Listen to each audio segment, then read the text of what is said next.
দুই আজান, জি এটাও একটা বিতর্ক মশালা।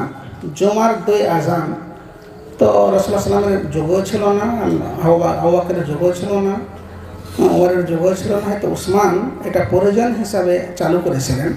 ওই প্রয়োজন যদি থাকে তাহলে সেটাকে চালু করা যেতে পারে, আর না হলে সেটা চালু করা যাবে না। আর আমার মনে হয় না যে এই যুগে সব কিছু প্রয়োজন রয়েছে।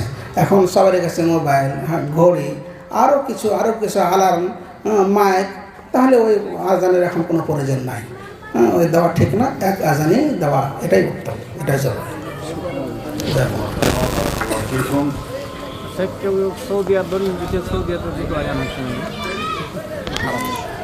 সৌদিয়াতে 20 রাকাত তারাবি হতো, তো ওটা কেন দলিল হিসেবে গ্রহণ করতো না?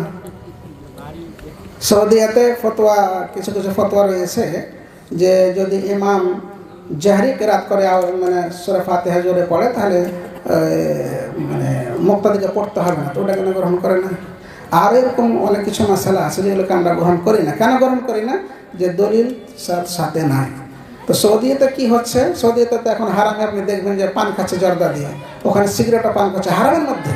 কারা? সৌদির ছেলেরা, এখনকার ছেলেরা করছে, কিন্তু বেশিরভাগ ওই ইন্ডিয়া, পাকিস্তান আর কি আপনার বাংলাদেশের লোকেরা থাকে, এরা নয়। তো ওখানে যে সৌদিতে আপনি সিগারেট পান করছে, তা আপনি পান করবেন নাকি? ওটা কোনো দলিল নাকি? দলিল আমাদের সৌদি না, দলিল হচ্ছে কোরআন এবং হাদিস। ঠিক আছে, সৌদিটা কী হচ্ছে ওটা বাদ দিন, কোরআন হাদিসে কী আছে ওটা দেখতে হবে। তো যারা সৌদিকে দলিল হিসাবে পেশ করে তারা ভুল, সেটা ঠিক না।